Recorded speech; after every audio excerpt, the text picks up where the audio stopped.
stroke of fate. The fate of you who are listening, of nations, of the world, has often hung upon accident, or upon decisions that made another way would have substantially altered the course of human events.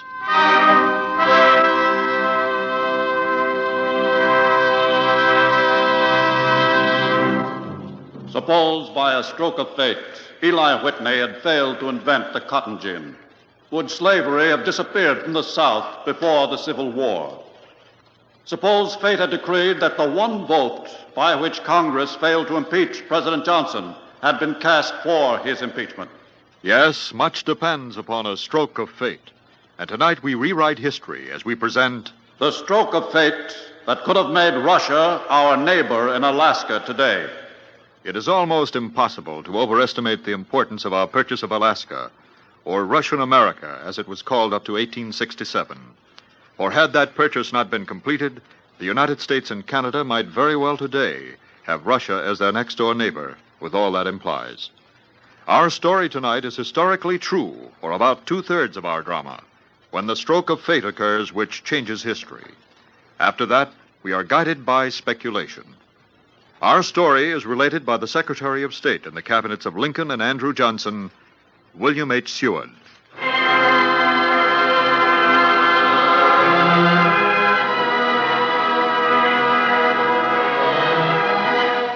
I've always been a staunch believer in the manifest destiny of the United States, its destiny to expand its boundaries, even as far as Russian America, or Alaska, as it was later called. There had been negotiations for the purchase of this vast territory by the United States for some time, and its sale to us became imminent when in February 1867, in St. Petersburg, Russia, there was a meeting of the Imperial Council. Among those present were Tsar Alexander II, his brother, the Grand Duke Constantine, and the Foreign Minister, Prince Gorchakov.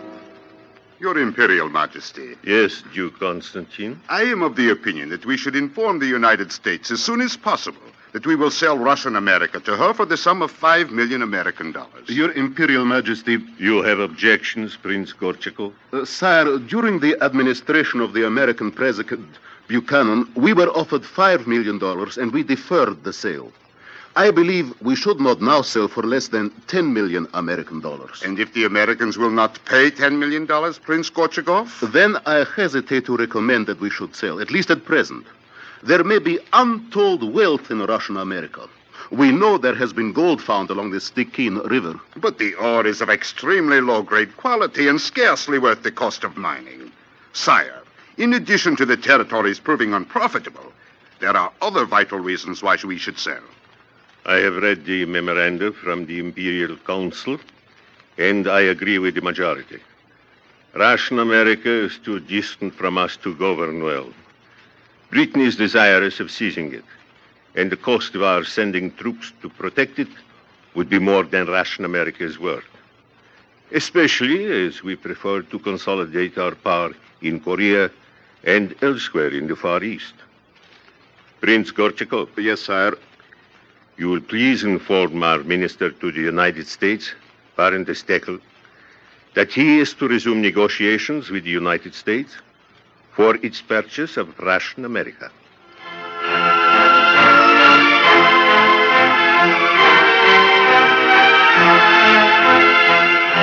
In March 1867, the Russian minister to the United States, Baron Eduard de Steckel, paid me a visit at the State Department in Washington. As always, it is a pleasure to see you, Mr. Seward. Thank you, Baron de Steckel. I trust you enjoyed your leave of absence in St. Petersburg. I did indeed. Baron, I have a favor to ask you. Yes? As I have a petition from the Washington Territorial Legislature requesting permission from our government for Washington citizens to fish in the waters near the coast of Russian America. I'm sorry, Mr. Seward, but I'm certain the Imperial government will not grant that permission. Baron, would your government then consider selling us Russian America outright? Possibly, if the offer were sufficient. Yeah. I think Congress might be persuaded to grant as much as $5 million for such a purpose. I do not believe the Imperial government would accept less than $10 million. Well, I think the United States might go as high as $5,500,000. Mr. Seward, there is a bare possibility Russia might accept $9 million, but nothing under that figure.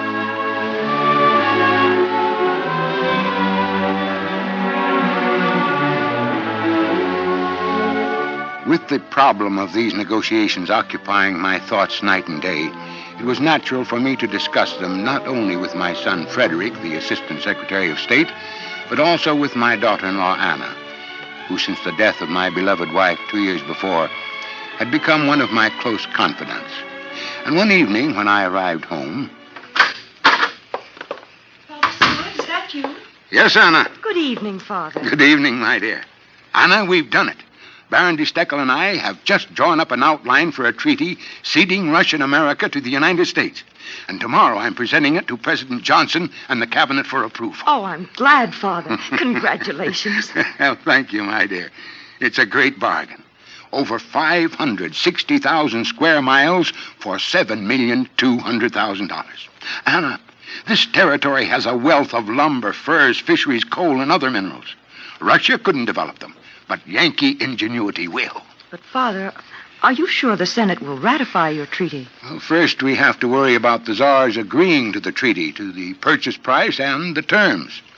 As for the Senate, well, I think I can enlist the aid of Senator Sumner. He'll be a great help with his Foreign Relations Committee. Very few senators know anything about Russian America. But you'll see they find out, Father, won't you? Yes, Anna. I'll invite them here to dinner. The dinner table will be spread with roast treaty, boiled treaty, and treaty garnished with appointments to offices they'll be able to give their constituents. Father. Anna, we're buying more than potential wealth when we buy this territory. For the more of this continent that is ours, the safer is the United States.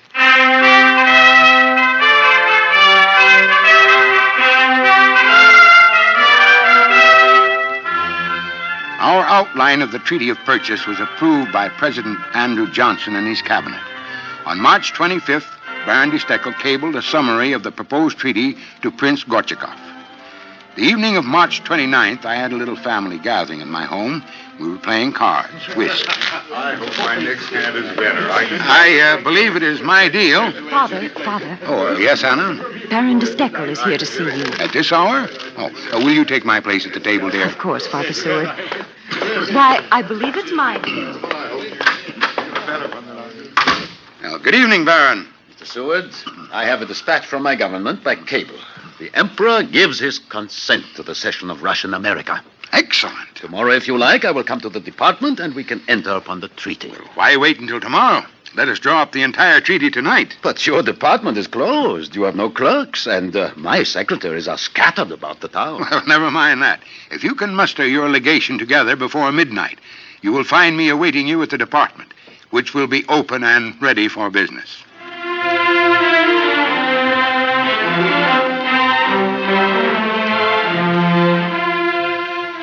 Baron de Steckel agreed.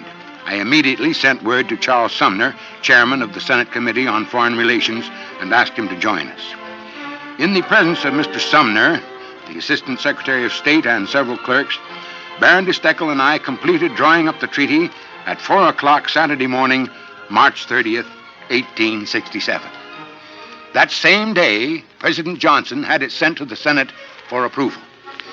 On April 2nd, the purchase treaty was considered by the Senate Committee on Foreign Relations. Afterwards, Mr. Sumner, as chairman, came to see me. Well, I'm certain my committee will report favorably on the ratifying of this treaty, but I believe its consideration by the entire Senate should be postponed. But why, Charles? I've had a canvass of the Senate made. The necessary 2/3 of the members are not in favor of it. They know very little about Russian America, and they're influenced by the violent opposition of a press which knows less. I know. Territories being called a sucked orange. Yeah. That's the New York World for you. A frozen wilderness. It's worthless. The fur-bearing animals are extinct, and the purchase price is too great. The purchase price is too great. At 2 cents an acre. Yeah. Well, it's up to you, Charles, to convince your colleagues. Now, Will, you know I'm for this as much as you are, but nevertheless, perhaps we should wait until... Charles, this treaty must go through as quickly as possible. The Tsar is friendly. He's willing to sell now. But we must remember that he is an absolute monarch, and something can happen to make him change his mind.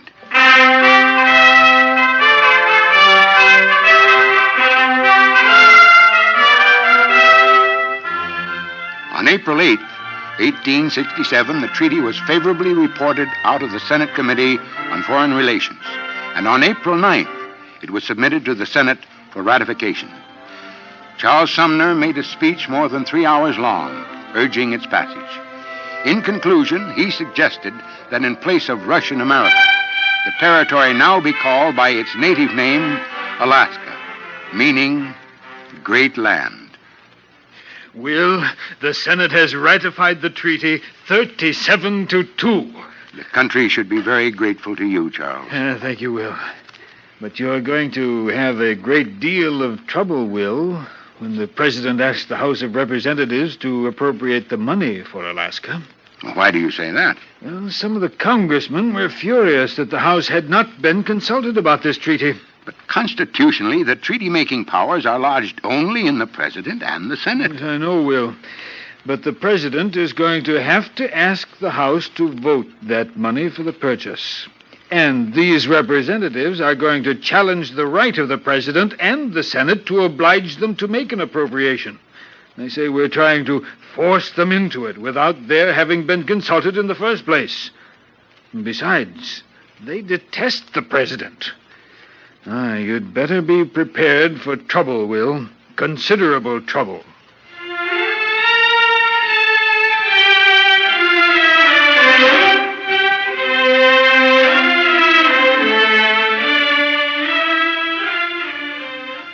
Ratifications of the Treaty of Purchase were exchanged between us and Imperial Russia on June 20th, 1867.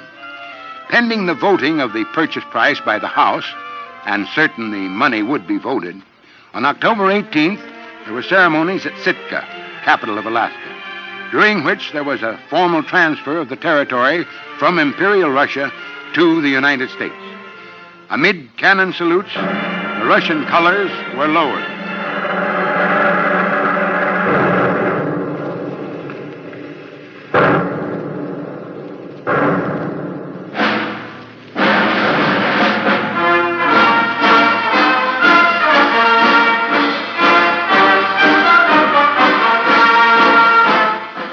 Stars and stripes were raised.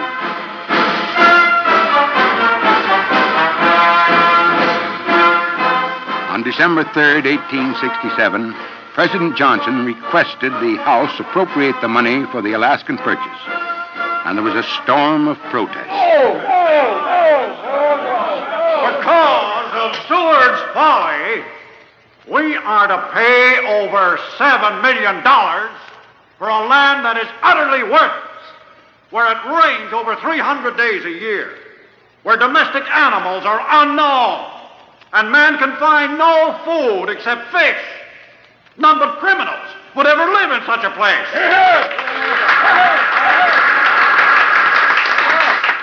The existence of us in the House has been ignored by the President and Senate until now, when it is demanded that we appropriate $7,200,000 for this worthless Alaska. We're not asked to do it. We're told we must do it. Well, we needn't, and we won't.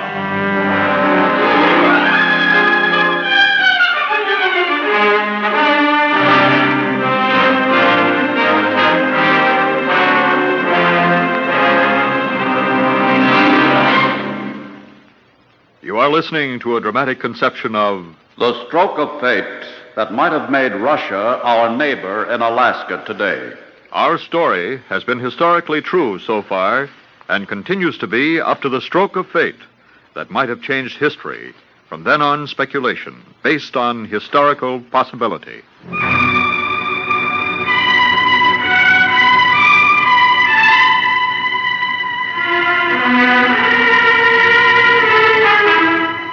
The wrangling over the Alaska purchase appropriation continued in the House throughout January and February 1868. Meanwhile, the attacks on the treaty, on the president, and on me mounted. I was working in my study one evening when... Father, it's Anna. May I come in? Oh, yes, my dear. Father Seward, you're not looking at all well. Can't you find time to take a vacation from Washington? Just a short vacation. Now, Anna, when I'm bending every effort to convince the opposition they must vote for this Alaska appropriations? No, my dear. But your health... I keep reminding them there's a provision in the treaty that the money must be paid within 10 months after the exchange of ratifications, by April 19th of this year. The time is running out, and still they wrangle and argue. You know, we could lose Alaska. But wouldn't Russia be willing to extend the date for payment? Probably, but not necessarily. If we don't pay in time, the Tsar could change his mind. Then we'd have to get out of Alaska. I'm not saying it will happen, mind you, but it could. These awful attacks they make upon you, these demands for your resignation, it's dreadful. Attacks, Anna? To be in politics and not to be attacked? Well, this may happen in paradise, but never in Washington. The angels of Congress are made of sterner stuff. But to call Alaska Seward's folly... Let them call it anything they wish as long as they appropriate money to buy it. But we do have some good friends in Congress, Anna. You know, I like what General Nathaniel Banks of Massachusetts said in the House the other day. Yes. This purchase is necessary for the defense of the United States, for preservation of its institutions and of its power. That's it. It was a good speech. And Banks is right, Anna. We must have Alaska.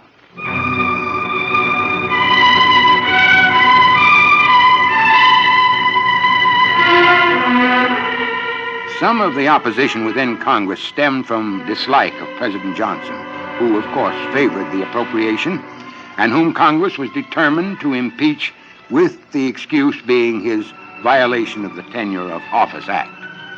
Debate on the Alaska appropriation became so bitter and divided, it was determined to postpone its further consideration until after the impeachment trial against the president. Meanwhile, in Alaska and Russia, events occurred which were to change the course of history. Early in April, Prince Gorchakov, the Russian foreign minister, called on the Grand Duke Constantine. Your Highness, Yes, Prince Gorchakov. I have just received word from our former governor of Russian America, Prince Maksutov, that several prospectors, Russians, our own nationals, have discovered vast quantities of gold in the Nome Peninsula of Russian America. But we have known for years there was some gold in that territory. Yes, but this is not low-grade ore. It is high-grade, of the same rich quality as that discovered in California. You are certain this is not just a rumor? Prince Maksutov has verified it. It is true. And everybody concerned has been sworn to secrecy. The discovery was made so far from Sitka, where the Americans now are, that it has been possible to keep them from learning about it. We must communicate this immediately to His Imperial Majesty.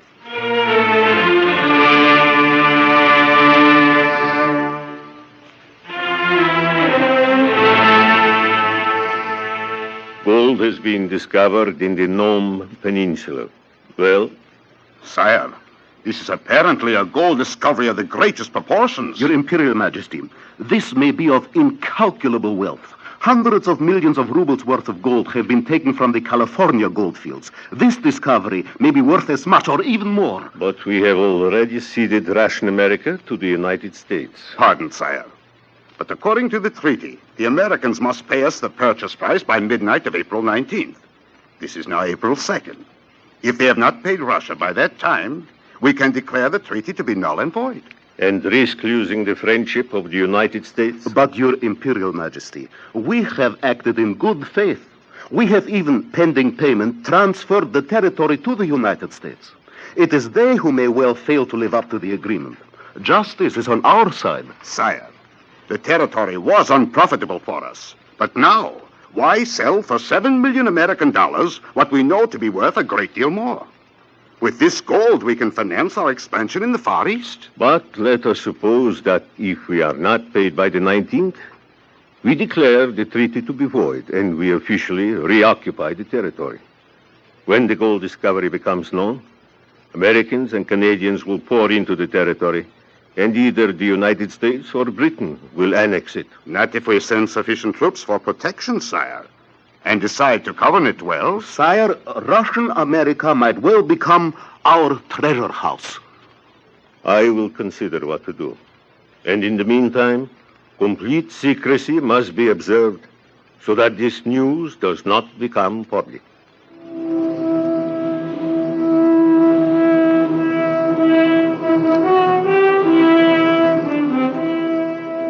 Mr. Seward, you requested that I come to see you? Yes, Baron de Steckel.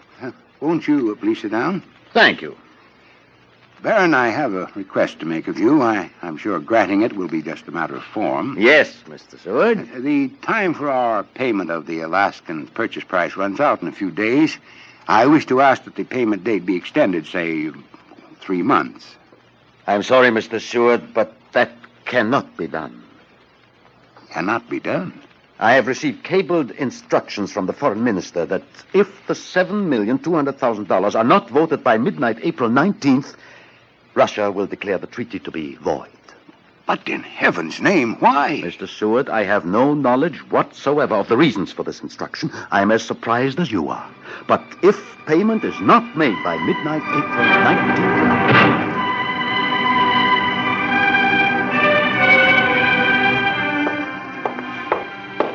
Anna, this is a frightful blow. It's what you were afraid might happen, Father Seward. As long as the House postponed voting the money, this was always a possibility. But in my heart, I believe we could get an extension in the payment date if necessary. And now we're on the verge of losing Alaska. But why has the Tsar changed his mind? I have no idea. Perhaps there's been some change in foreign policy that makes Alaska valuable to Russia now when it wasn't before. Meanwhile, Congress is more interested in trying to impeach the president than in saving Alaska for us. What do you intend to do about it, Father Seward? I'm invited to a gathering at General Banks' house tomorrow evening. A couple of the influential leaders of the opposition will be there. I must convince them they've got to interrupt the impeachment proceedings long enough to vote that money.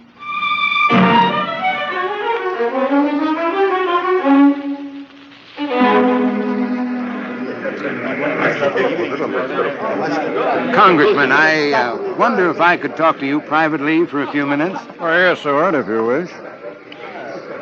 General Banks has offered me the use of his study. Good evening, Will. Well, good evening, Charles.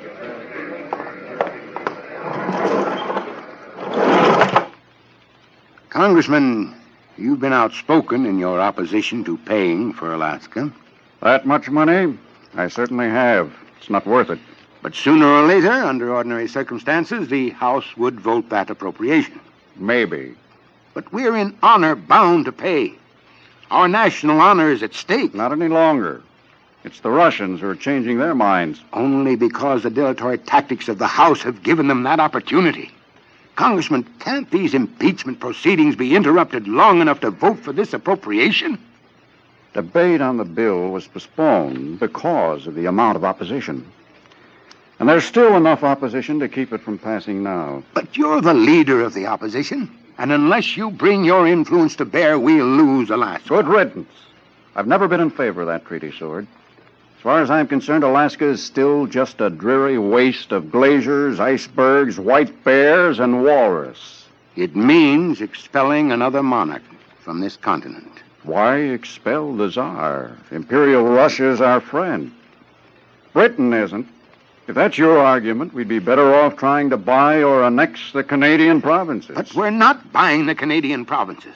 And Alaska can be ours. She must be. I'm sorry, Seward, but I just can't see it your way.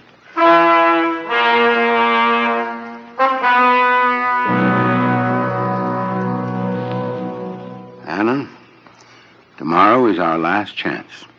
Unless the Alaska appropriation bill comes to a vote by then, and the vote is favorable... Is there no hope? Very, very little. Oh, that must be Senator Sumner. I'm expecting him. I'll answer the door. Well, Charles? Will, I've had some of our most influential congressmen speak to the opposition leaders in the House. I've pleaded with them myself. And? It's no use. It'll take a miracle to save Alaska for us.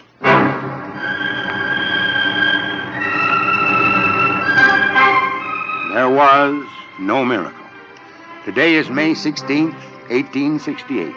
Today, by one vote, Congress failed to impeach President Johnson. And today, the stars and stripes are being lowered in Sitka, Alaska. And the imperial Russian flag is being raised. It is my dearest hope that, as I love my country, never will we regret that Alaska still belongs to Russia and not to the United States.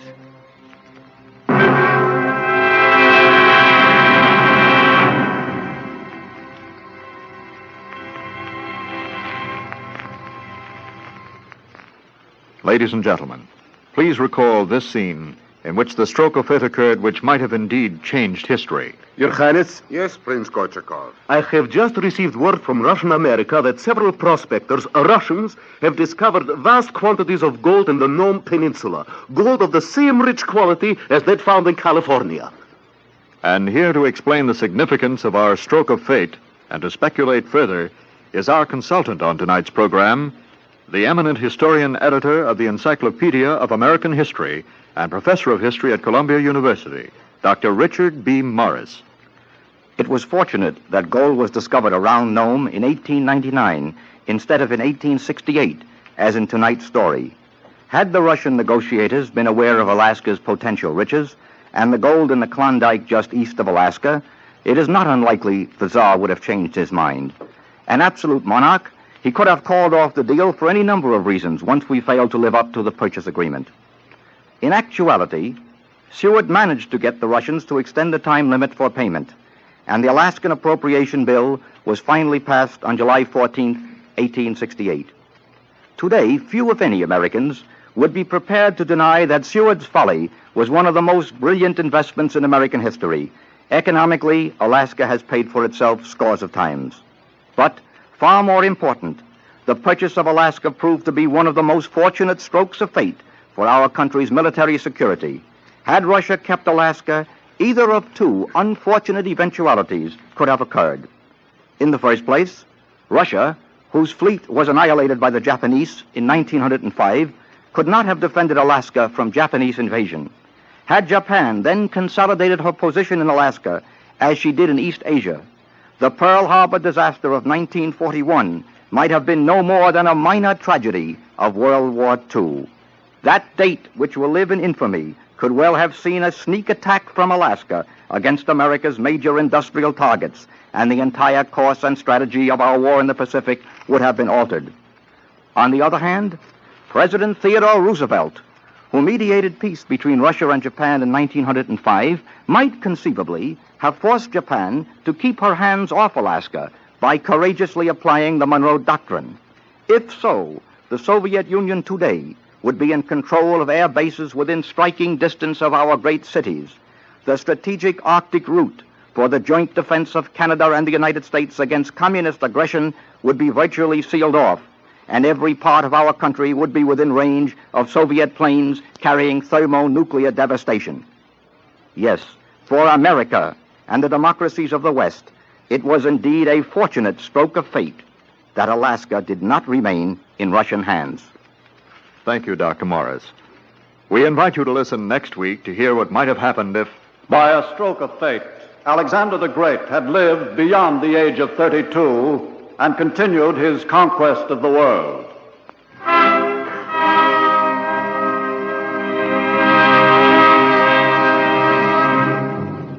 featured in tonight's Stroke of Fate presentation was Cameron Prudhomme as William H. Seward. Others in the cast were Stephen Schnabel, Humphrey Davis, Danny Acco, Roger de Koven, Monya Sheon, Peter Capel, and Boris Aplon. Your announcer is Lionel Rico. Stroke of Fate is produced by Mort and Lester Lewis, conceived and written by Mort Lewis, directed by Fred Way, prepared in consultation with the Society of American Historians.